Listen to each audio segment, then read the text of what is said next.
hadirin dan hadirat, semoga kita semua mendapat pengampunan dan rahmat Allah Jalla wa'ala. Amin, Allahumma amin. Kita mulai majlis kita dengan Ummul Quran. Hadiahkan Al-Fatihah ini kepada baginda Sayyiduna Rasulullah sallallahu alaihi wasallam dan kepada para sahabat, para isteri, para keluarga baginda radhiyallahu ta'ala anhum, dan khususnya kepada tuan pengarang kitab Almarhum Al-Alim Al-Alamah Fadilatul Syekh Abdul Samad Al-Falimbani rahimahullahu ta'ala, dan kepada keseluruhan para guru, para masyaikh, para habaib kita, dan kepada kedua orang tua kita. Bisiril Fatihah. A'udzu billahi minasyaitonir rajim. Bismillahirrahmanirrahim. Alhamdulillahi rabbil alamin arrahmanir rahim maliki yaumiddin. Iyyaka na'budu wa iyyaka nasta'in. صراط الذين أنعمت عليهم غير المغضوب عليهم. Amin ya rabbal alamin. Alhamdulillah, bersyukur kehadrat Allah Subhanahu wa taala atas limpah guna taufik dan hidayah Allah, dapat lagi kita menyambung pengajian pada malam ini pada membicarakan ilmu asas fardu ain akidah ataupun tauhid, pada menghuraikan kitab Hidayatus Salikin fi Suluki Maslakil Muttaqin.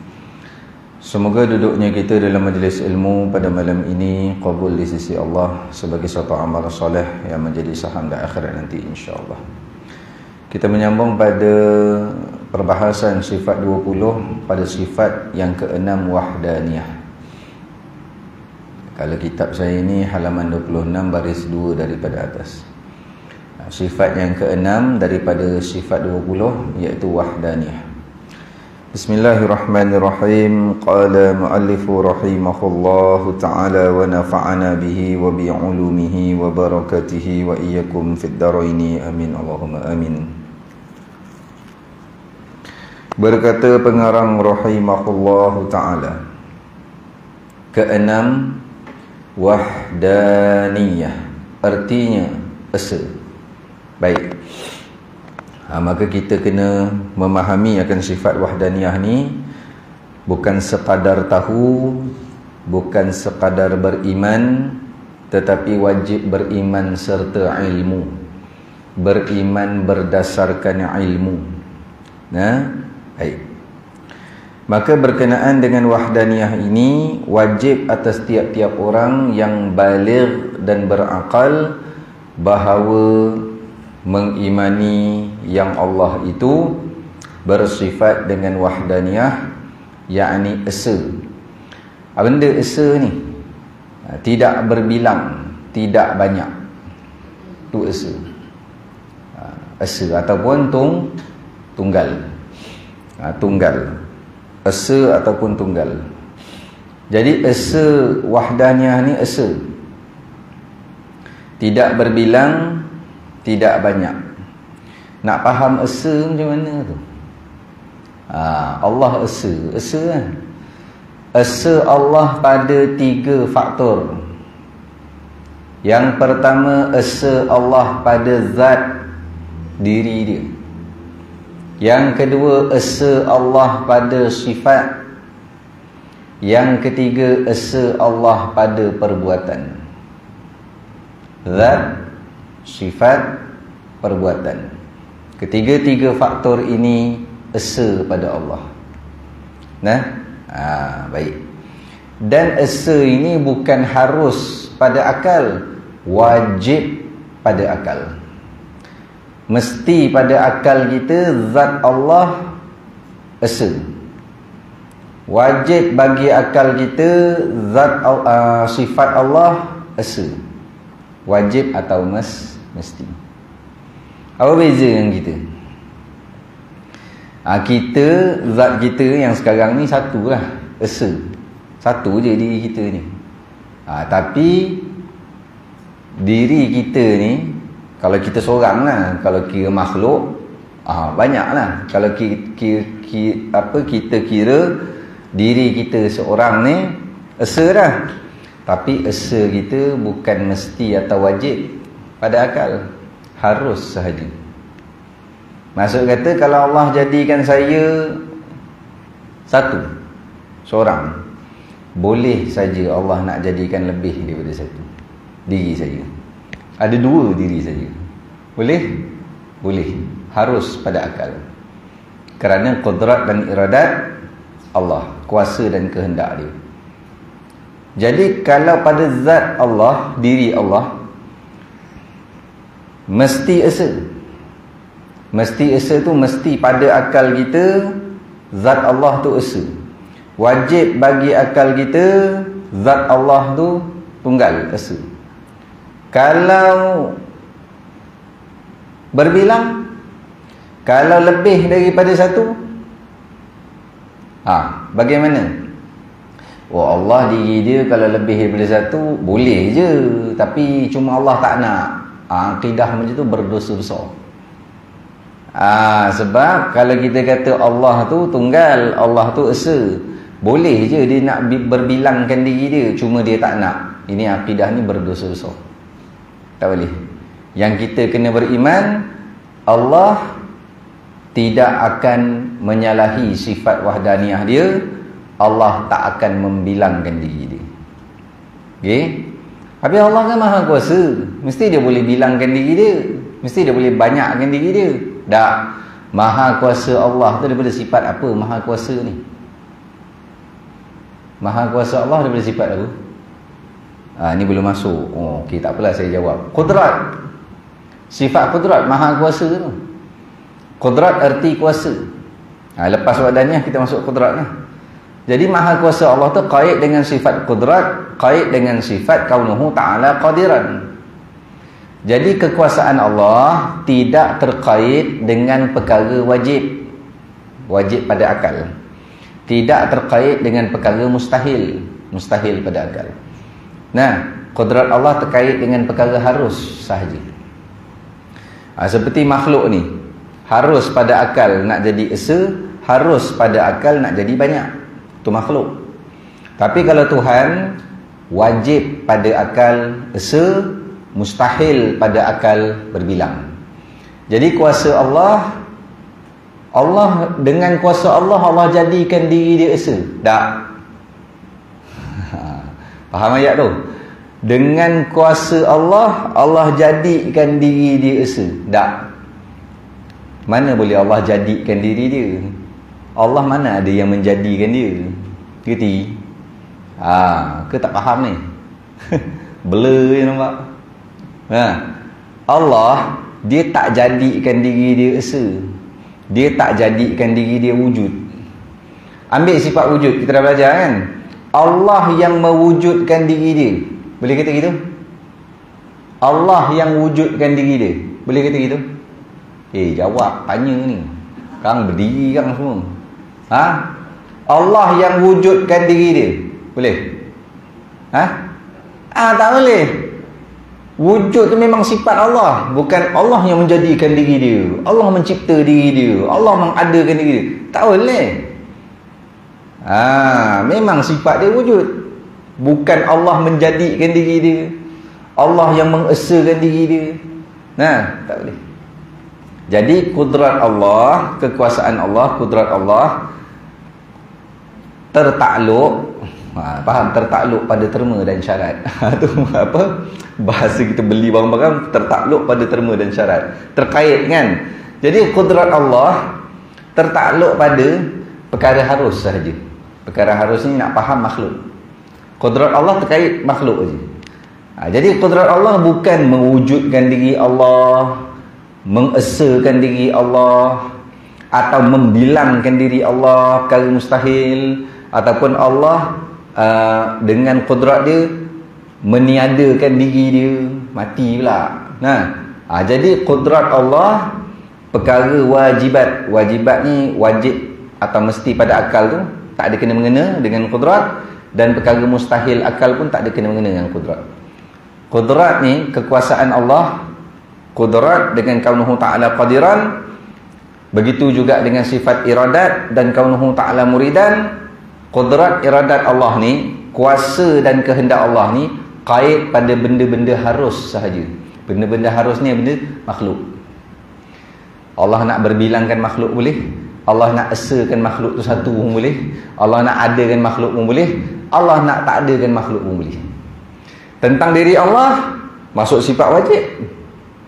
Jadi wujud ke, wahdaniyah ke, apa ke, itu bukan dengan kekuasaan Allah, tapi memang sifat dia. Okey, faham tak ni? Belah sana, faham tak faham? Dah sampai Madinah okey, faham bagus lah. Nah, itu esa pada zat. Nah, esa pada sifat gitu juga. Kalau kita sifat memang banyak, bertempat, berupa, bersaiz, bergerak, berubah, berwarna, semua sifat kita. Banyak sifat kita. Jadi sifat kita berbilang. Sifat Allah esa. Esa apa 20? Faham sini baik-baik. Okey, ini saya dah telajak syarah ni. Sekejap. Sebab nak ringkas dia masuk gitu je. Ni lagi nanti jumpa lepas raya je. Last kan ni? Last kan? Ke ada lagi lepas ni? Tak ada dah. Isnin depan, Isnin lagi satu, malam tarawih. Kan? Isnin depan masih Syakban, Isnin lagi satu, malam tarawih. Besok tu Ramadan. Mana ada jumpa dah. Sebulan cuti Ramadan, sebulan cuti raya marhaban. Masuk pada bulan Zulqa'dah, mula kuliah. Kita pun bahas wahdaniah. Jangan cakap wahdaniah Ustaz, wujud pun lupa dah. Tak apa dah tu. Dia sebenarnya bukan lupa. Dia faham. Lupa kan tak ingat sama dah tu. Dia bukan lupa, dia benda hafal. Sebab ayah-ayah ibu-ibu bukan yang menghafal, tapi dengar kemudian faham, tu je. Jadi kefahaman tu minta-minta kekal, tu saja. Baik. Jadi esa ni, okey kejap esa ni bahasa Arab dia wahdaniyah. Lawan wahdaniyah ta'addud. Dal, ujung dia dal. Dal tu ada qalqalah lah kalau kita ikut tajwid. Ta'addud. Kalau tak nak qalqalah tak apa, dia bukan Quran. Ta'addud daripada perkataan adada, bilang. Ta'addud berbilang. Wahdaniyah esa, lawan dia ta'addud berbilang. Ta'ain dal dal, ta'addud. Dal yang second last tu ada tasydid. Ataupun TA koma atas ADDUD, ta'addud. Ta'addud ni berbilang. Wahdaniyah lawan ta'addud, esa lawan berbilang. Jadi tiga perkara kita kena faham tentang wahdaniyah. Pertama, zat Allah esa, sifat Allah pun esa, perbuatan Allah pun esa. Baik. Okey, sekejap.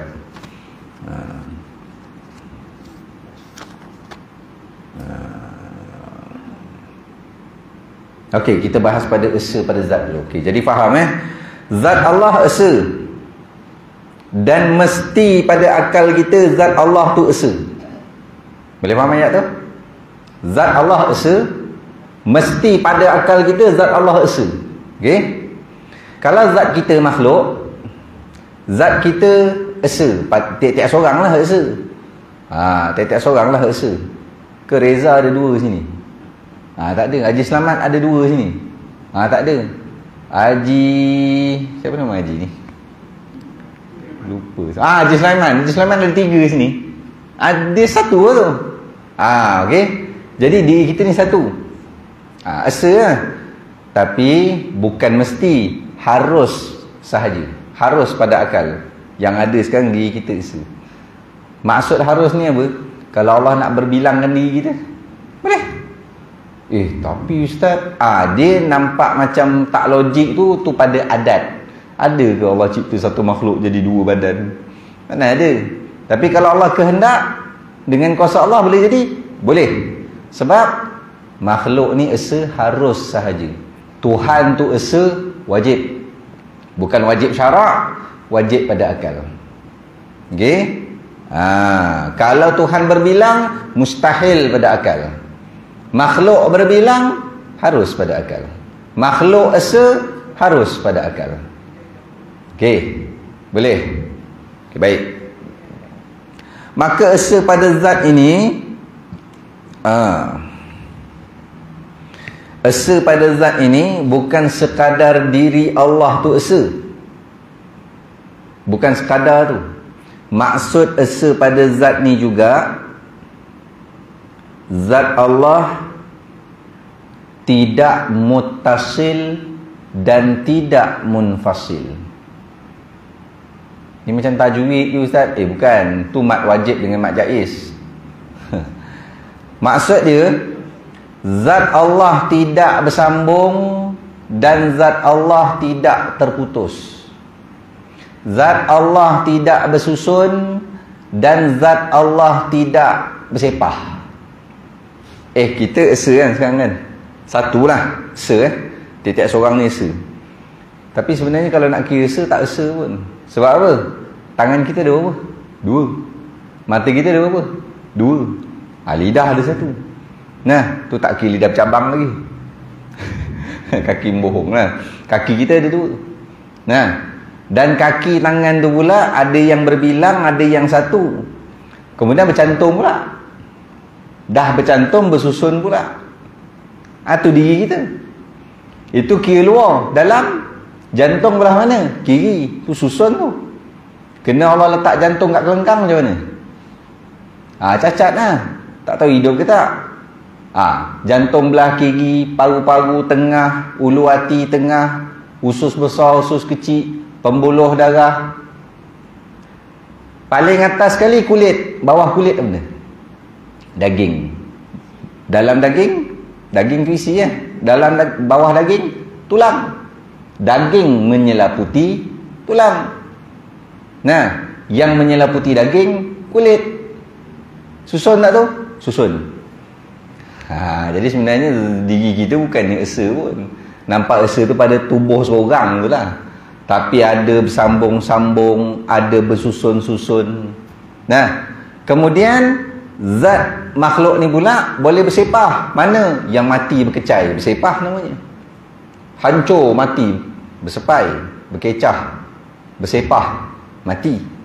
Nak ceritanya makhluk bersepah. Ada yang cacat, tangannya satu kat mana ke, bukan dekat sini.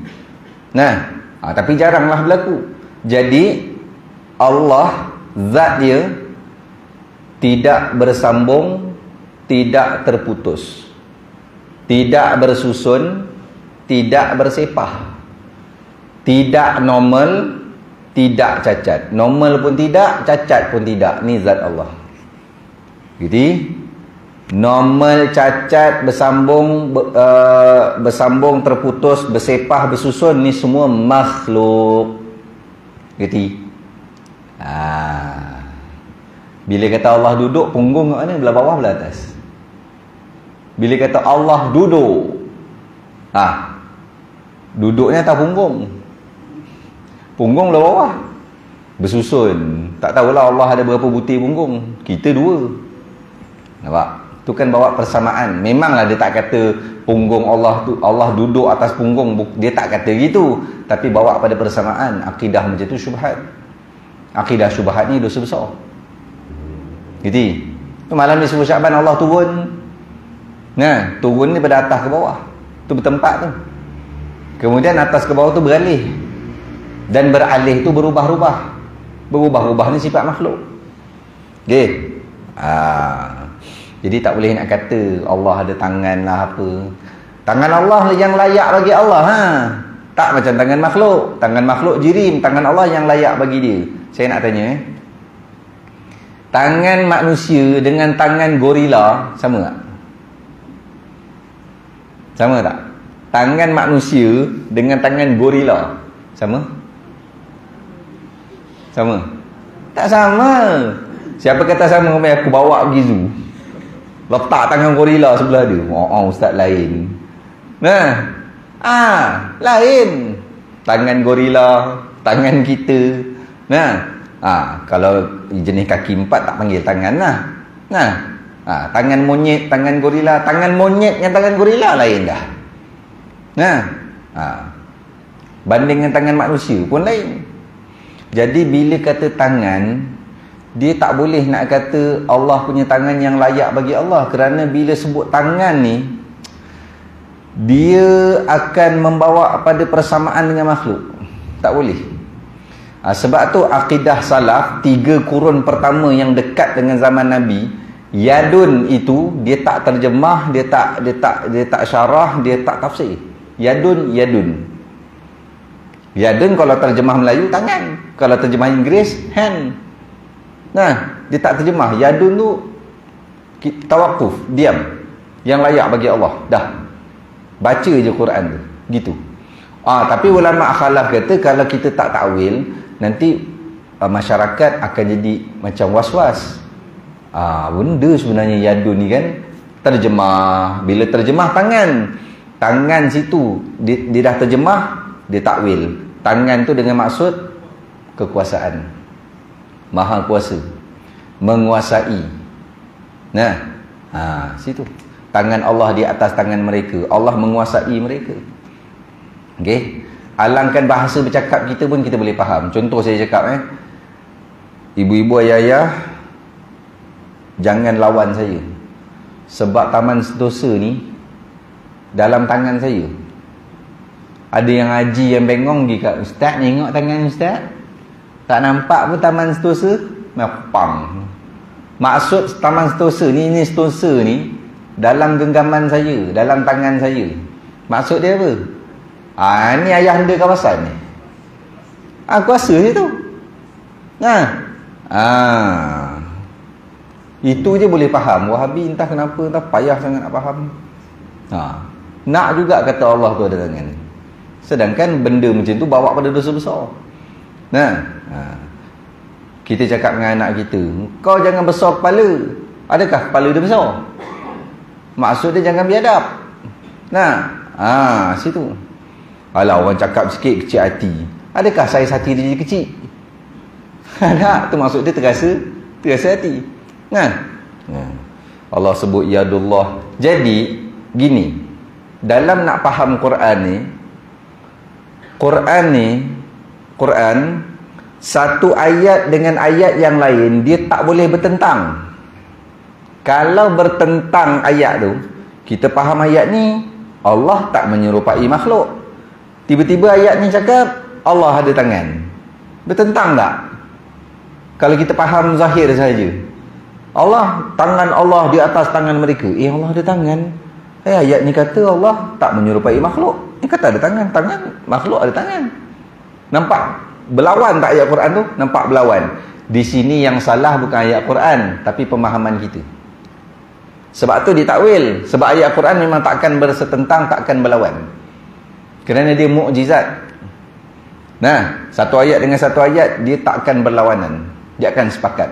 Jadi bila nak gandingkan ayat surah Asy-Syura yang kata Allah tidak menyerupai makhluk dengan ayat Quran yang lagi satu kata Allah ada tangan, itu kita kata tangan tu dengan maksud maha kuasa Allah, kekuasaan tu. Kita tak kata ada anggota seperti tangan. Baru Quran tu menjadi suci pada akidah kita. Okey, baik. Jadi berbalik esa pada zat. Yang pertama, esa Allah. Allah bersifat wahdaniyah, esa. Esa yang pertama kita kena faham, Allah bersifat esa ni, esa pada zat. Ulang semula. Zat Allah yang kata esa ni tidak cacat, tidak normal, tidak bersambung, tidak terputus, tidak bersepah, tidak bersusun. Okey, tu semua makhluk. Ada makhluk bersepah zat? Ada, orang mati berkecai. Tu forensik kutip kepala, tangan apa semua bungkus, mati kemalangan. Bukan bersepah tapi mati. Ada yang cacat, ada. Kadang kepala ada 2. Kadang ada matanya cacat, macam-macam. Jadi cacat atau normal, sambung ataupun putus, sepah ataupun bersusun, ni semua makhluk, bukan Allah. Tu nak faham esa pada zat. Settle? Okey, baru kita tak bayang Allah ni. Bayang Allah duduk di atas singgah sana. Makhluk tu duduk itu tak? Tak boleh.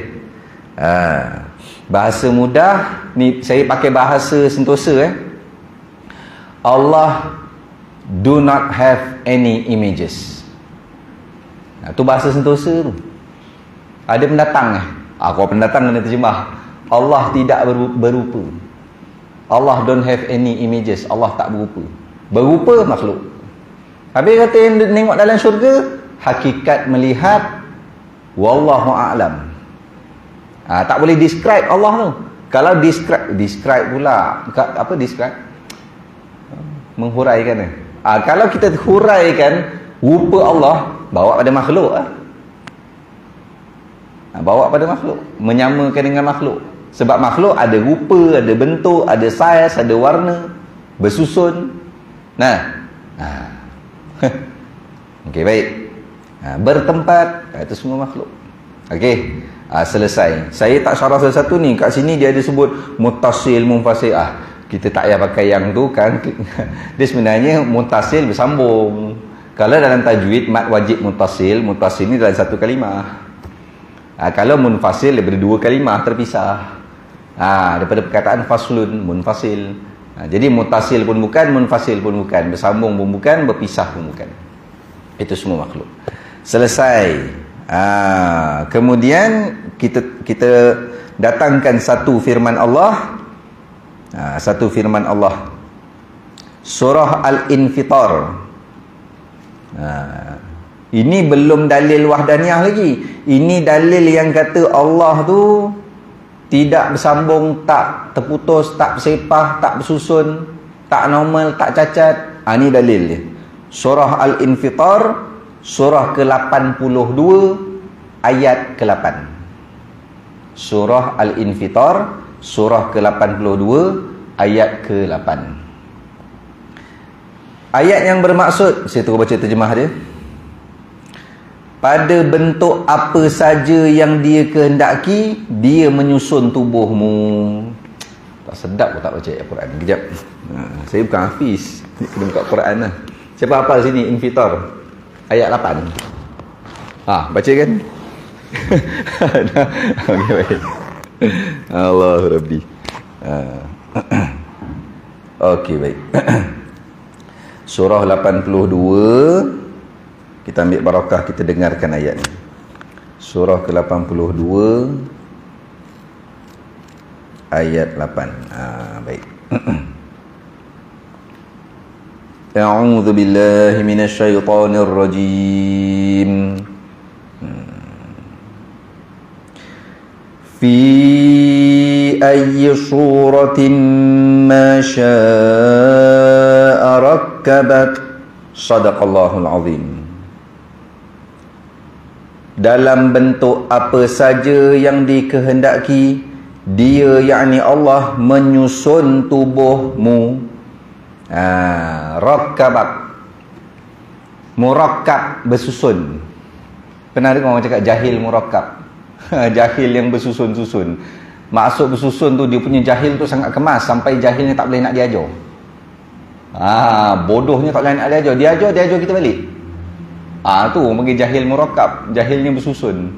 Kalau orang Kedah panggil jahil mangkuk siah. Tu mangkuk siah. Jahil mangkuk tingkat, bersusun jahilnya tu. Maksud bersusun tu kemas jahil. Apa maksud kemas jahil ni? Tak boleh nak diajar. Kalau diajar kita balik.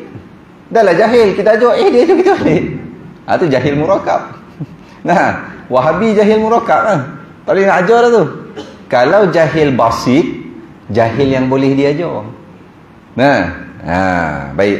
Tu dengan kehendak Allah, Allah susun tubuh kita.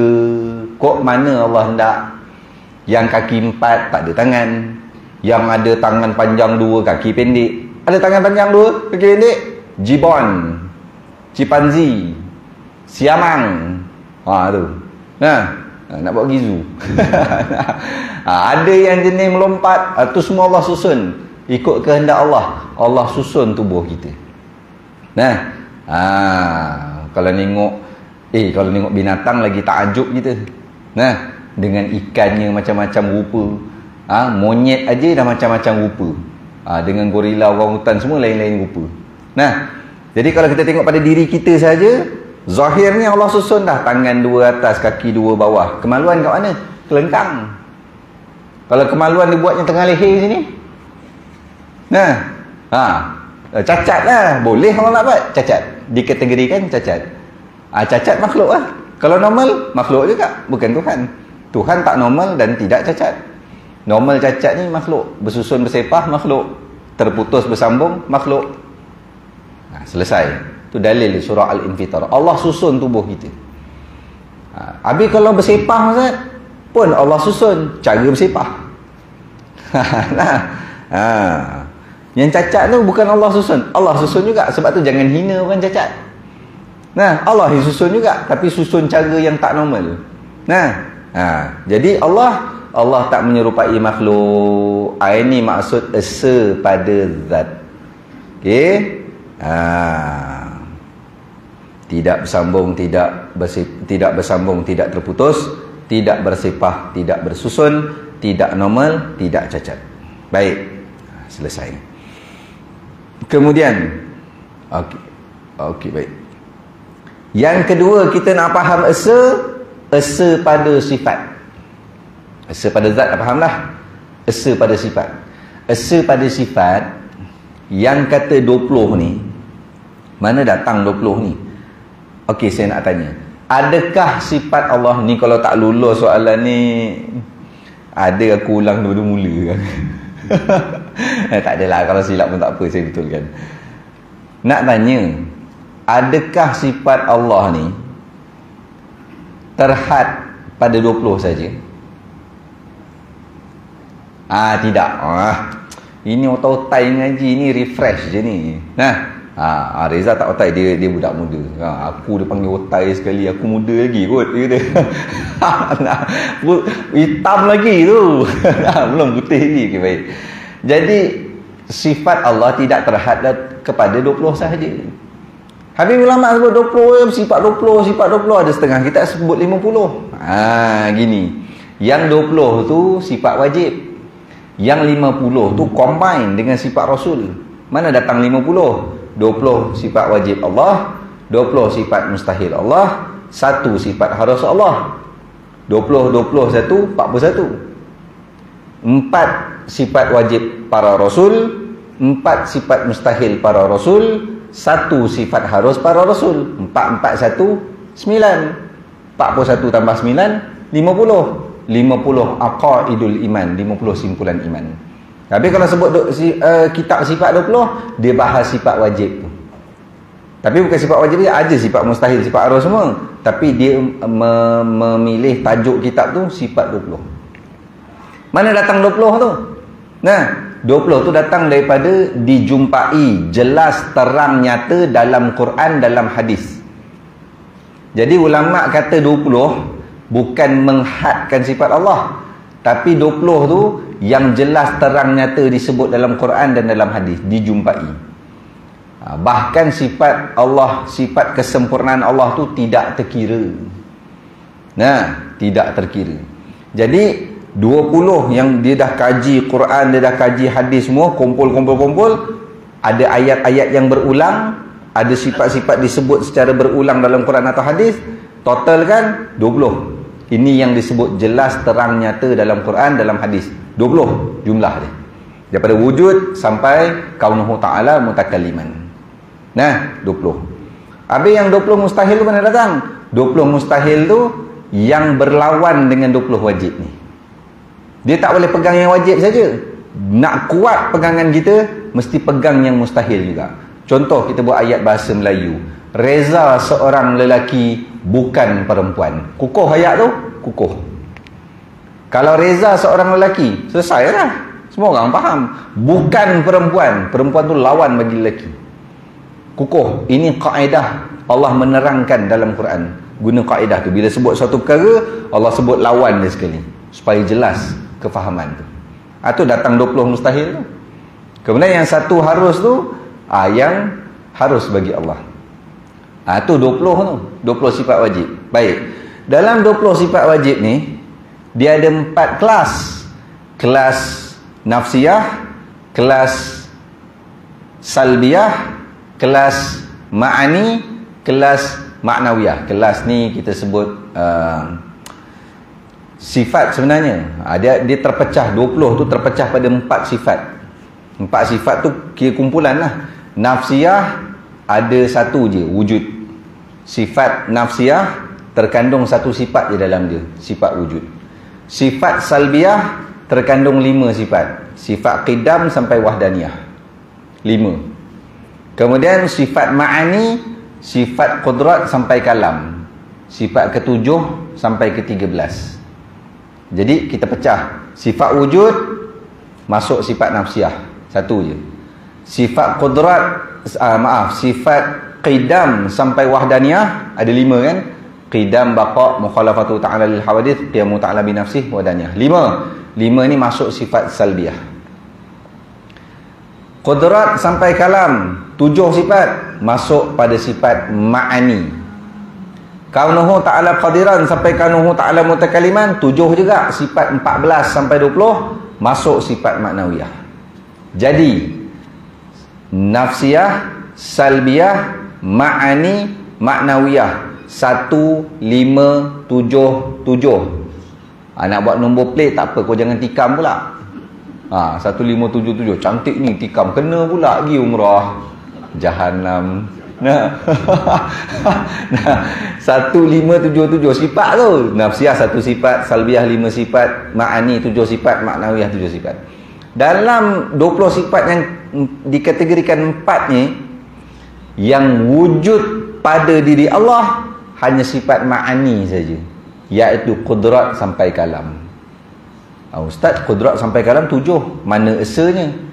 Kita sambung lepas azan insya-Allah.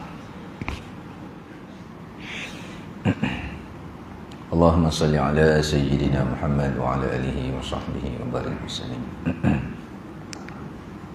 Baik. Esa pada sifat. Esa pada zat kita dah faham. Maka kita sambung esa pada sifat.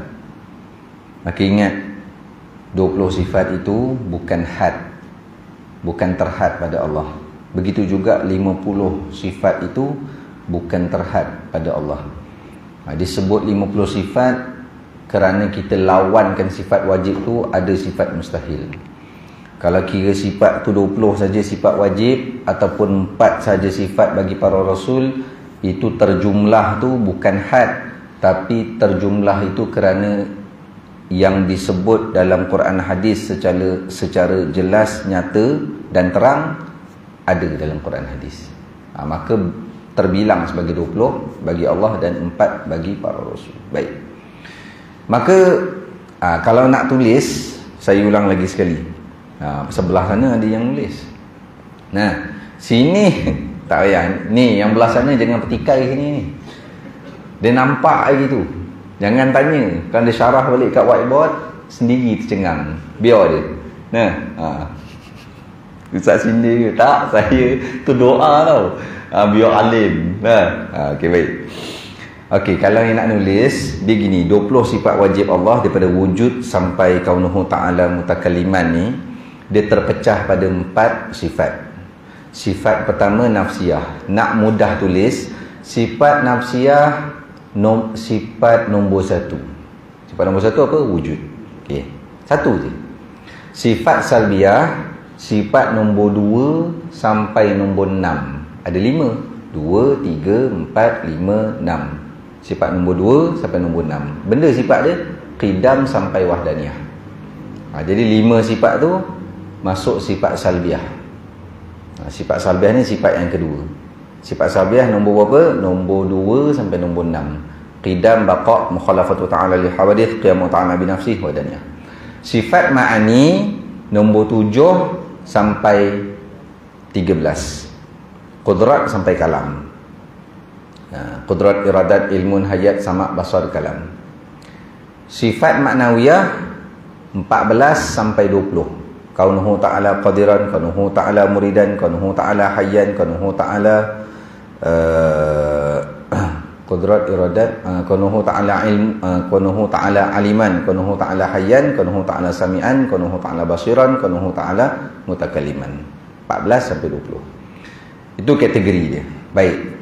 Maka sifat yang ada sifat yang wujud pada diri Allah hanya pada kelas sifat ma'ani, iaitulah qudrat sampai kalam, ada pada diri Allah.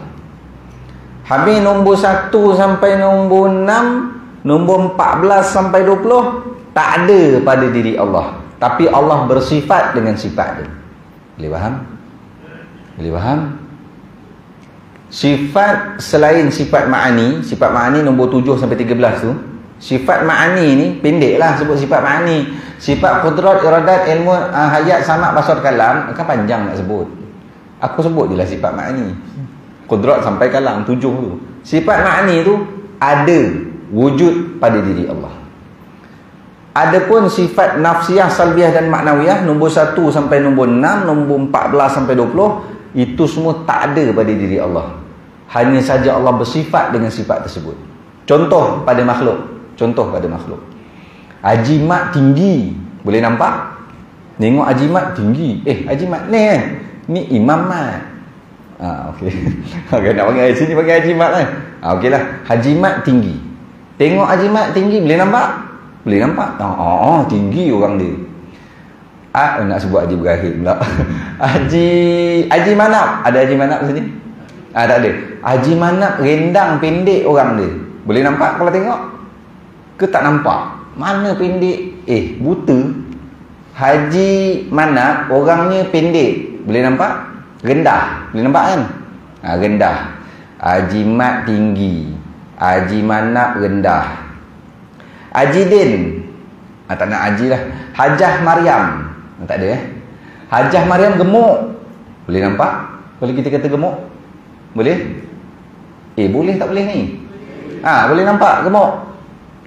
Hajah Senah kurus. Boleh nampak? Boleh nampak? Gemuk, kurus, tinggi, rendah. Kalau kita bagi tahu, tengok, boleh nampak. Tapi kalau kita kata Haji Selamat pandai, tengok mana pandai? Boleh nampak pandai? Boleh nampak pandai? Tak boleh nampak. Tapi dia bersifat dengan pandai. Dia orang ngaji. Nampak? Jadi bila kata kurus, gemuk, tinggi, rendah tadi, tengok boleh nampak. Tapi kalau sebut pandai, tak boleh nampak. Itu yang kita kata sifat ma'ani yang ada, yang wujud pada diri Allah tu. Kalau Allah singkap hijab, benarkan kita nampak, akan nampak. Macam itulah kita akan tengok Allah dalam syurga. Tapi yang bertempat ahli syurga, Allah bukan dalam syurga atau Allah tak bertempat. Macam mana? Wallahu a'lam. Bukan lihat dengan biji mata, lihat dengan hakikat melihat. Okey. Habis yang lagi 20 tolak 7, 13 sifat lagi tu yang tak ada pada diri Allah, tapi Allah bersifat dengan 13 tu. Tu yang tadi yang macam pandai tadi tu. Sifat pandai tu. Tengok tak nampak, tapi dia bersifat dengan sifat tu. Boleh faham tak boleh faham? Jenuh mikir contoh. Jadi kalau kita tengok budak ni kurus, sian, tak makan budak ni. Budak ni gemuk, banyak makan. Budak ni tinggi, haji ni rendah. Itu nampak, jenis nampak. Begitulah sifat ma'ani pada itu, contoh saja. Itu contoh saja. Begitulah sifat ma'ani pada diri Allah, yang mana sifat ma'ani itu qudrat sampai kalam. Okey. 13 sifat lagi, nafsiyah 1, salbiyah 5 tambah 1 berapa? 6. 7 sifat maknawiyah, 7 tambah 6 berapa? 13 sifat tu tidak wujud, tidak ada pada diri Allah, tetapi Allah bersifat dengan 13 tu. Okey, selesai. Sekarang kita nak masuk ma'ani ni, nak faham esa pada sifat. Bila sebut esa pada sifat, dia membahaskan sifat ma'ani tu, bukan sifat yang lain. Sifat lain tak ada kena-mengena. Sebab Allah bersifat dengan sifat tu je, bukan wujud atau ada pada diri Allah. Jadi nak sebut esa sifat Allah ni, membahaskan kaitan sifat ma'ani yang 7. Jadi qudrat sampai kalam 7 sifat. Mana esanya? Dia bukan kira jumlah 7. Dia kira gini. Qudrat esa, iradat esa, ilmun esa, hayat esa, samak esa, basar esa, kalam esa. Gitu.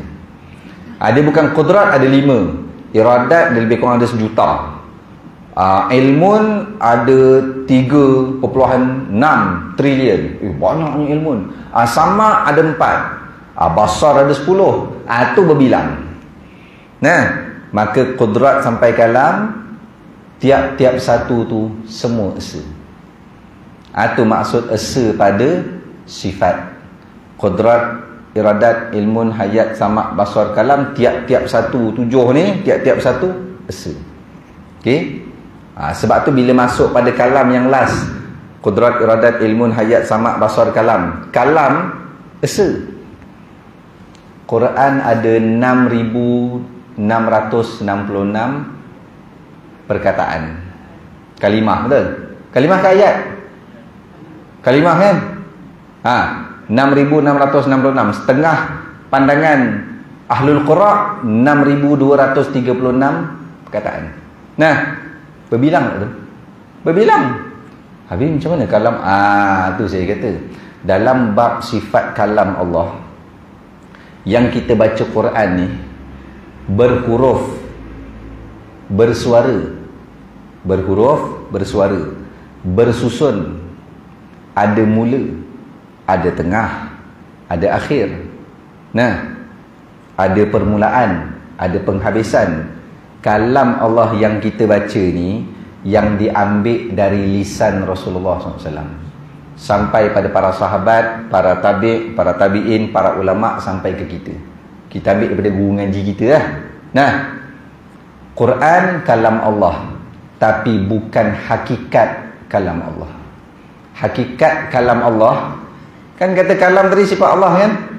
Sifat Allah kalam tu, dia esa, tidak berhuruf, tidak bersuara, tidak bersusun, tidak ada mula, tidak ada akhir.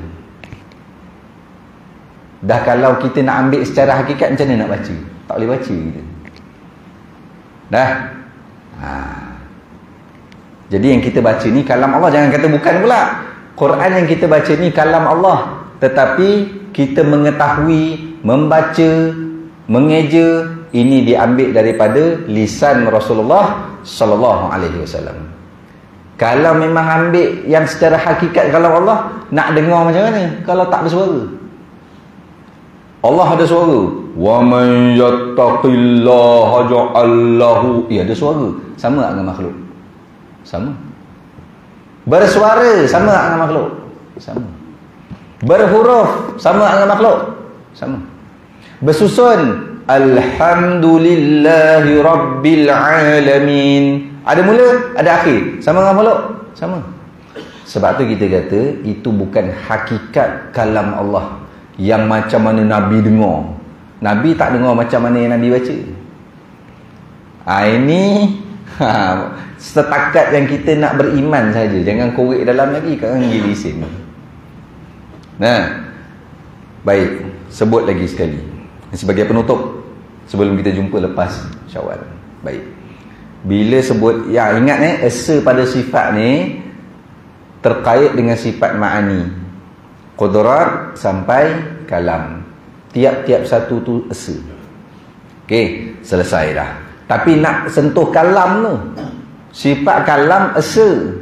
Bila esa tak berbilang. Dah kita baca Quran ni, tu nak terangkan sebagai penutup. Baik, maka yang kata kalam Allah, yang kita baca, yang kita eja, yang kita tulis apa semua tu, itu diambil daripada lisan Rasulullah sallallahu alaihi wasallam. Yang mana Nabi dengar dari malaikat Jibril, atau malaikat Jibril dengar daripada Allah tu semua, tidak bersusun, tidak berbilang, tidak bersuara. Kalau tak bersuara macam mana dengar? Jangan macamkan dengan makhluk. Allah tak serupa dengan makhluk.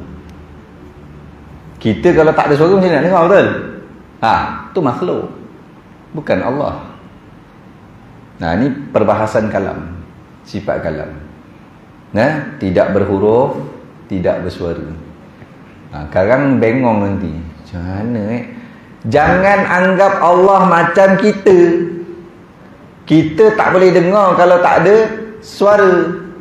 Kita tak boleh baca kalau tak ada huruf. Jadi Allah tak macam itu. Kalam Allah tak berbilang, tak bersuara, tak berhuruf, tak ada mula, tak ada akhir. Quran ada mula, ada akhir. Tu kata ambil daripada lisan Rasulullah SAW. Hakikat yang Nabi dan Malaikat Jibril dengar bukan bersuara macam yang kita baca-baca ni. Okey, nak tanya, biar bagi terang lagi. Berubah-ubah adalah sifat makhluk. Boleh faham tu? Berubah-ubah adalah sifat makhluk. Daripada gerak kepada diam, bila diam bergerak balik. Duduk ni gerak ke diam? Cuba jawab. Duduk. Kategori diam ke kategori gerak? Duduk. Diam kan? Duduk kategori diam. Jalan kategori diam ke gerak? Gerak. Berlari? Gerak. Berdiri? Diam. Faham tak tu? Itu duduk, berdiri, berlari, itu semua berubah-ubah. Nah, maka berubah-ubah ni sifat makhluk. Nah, kait dengan kalam. Kita dulu. Sekarang tuan-tuan diam. Diam tu, diam dengar saya cakap. Jadi tuan-tuan cakap. Kejap bercakap, kejap diam.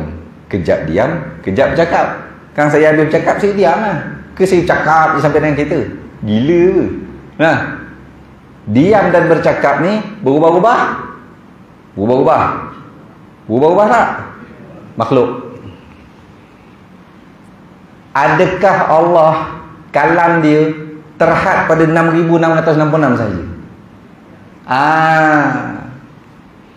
Allah daripada Bismillahirrahmanirrahim sampailah yuwaswisu fi sudurin nas minal jinnati wan nas. Habis Allah pun diam, tak cakap dah. Gitu. Tu nak faham sifat Allah. Allah yang kita sembah. Nah. Ustaz, Allah berfirman, dia sentiasa. Bila sentiasa berfirman walaupun sentiasa bercakap, nah, itu bukan sifat Allah. Kerana bercakap tu gerak. Bila diam tu diam. Nah, bercakap dan berhenti bercakap. Bercakap tu gerak, berhenti bercakap tu diam. Jadi Allah tak berubah-ubah. Faham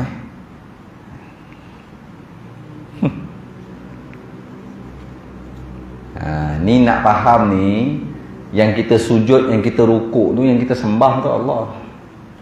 Jangan memahami Allah tu bercakap tak berhenti ataupun Allah tu bisu. Bisu tu tak bercakap. Kalau bercakap pula tak berhenti. Tak.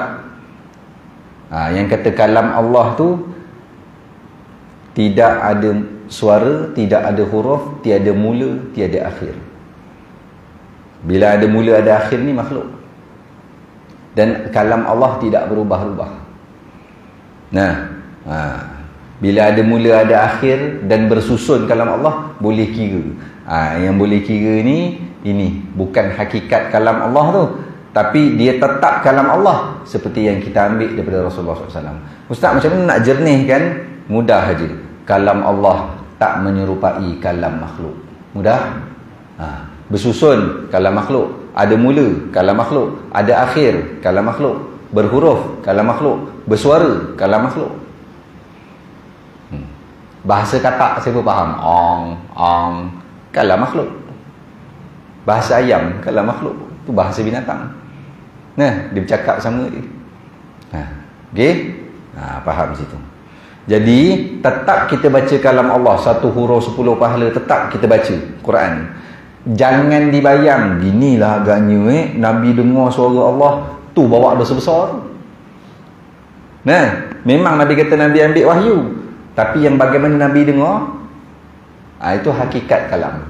Bukan kalam yang kita ambil daripada guru kita sampai kepada Rasulullah, bukan.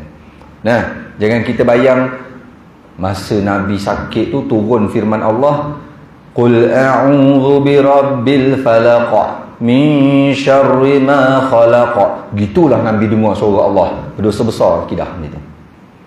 Jangan bayang gitu. Nah, tapi kita tetap beriman ini kalam Allah. Adakah hakikat? Bukan hakikat. Hakikat yang kita perbahas tadi. Selesai? Boleh? Dia bila tak selesai, tapi Ustaz, tu dia nak samakan Allah dengan makhluk juga. Kalau tak bersuara macam mana dengar? Itu makhluk, bukan Allah. Makhluk ni kalau tak bersuara memang tak boleh dengar. Tak berhuruf macam mana nak baca? Tak ada mula, tak ada akhir, macam mana? Saya kata, bersusun tak? Saya kata, bersusun? Mula dengan saya, akhir dengan kata, kan? Tuan-tuan haji sihat, kan bersusun tu. Lepas bercakap, saya diam. Itu semua makhluk.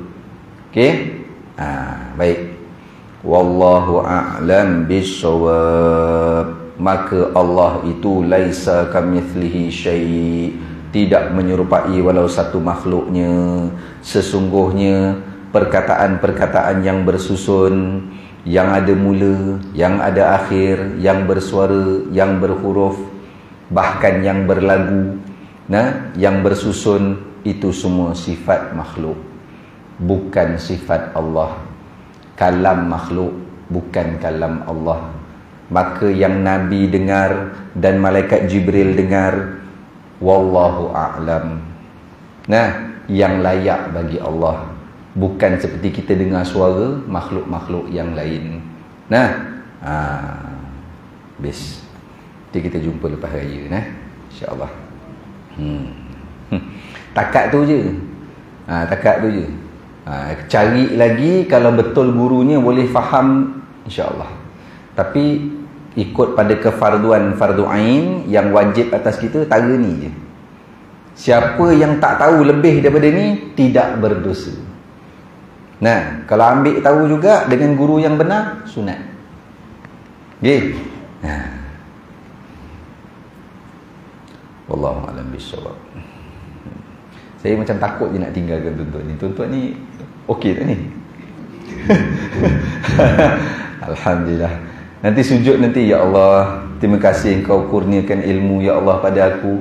Aku faham sekarang ni, rupanya kalam Kau tak sama dengan kalam kami sebagai makhluk. Masa sujud tu terima kasih ya Allah. Berbanding dulu entah apa-apa kita fikir pasal perkataan Allah ni. Tapi tak salah kita kata. Allah kata dalam Quran, itu tak salah cakapnya tu.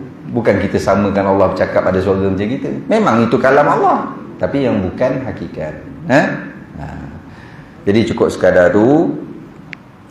Saya mohon ampunan maaf di atas kekasaran bahasa, ketelanjuran kata, keburukan adab, kerendahan akhlak. Jika ada salah dalam penyampaian, saya mohon ampunan maaf. Sebelum kita tangguh, saya jarang saya tengok remaja dalam majlis kita. Ada 3 orang remaja dalam ni. Cukup bagus, masuk pula kuliah akidah.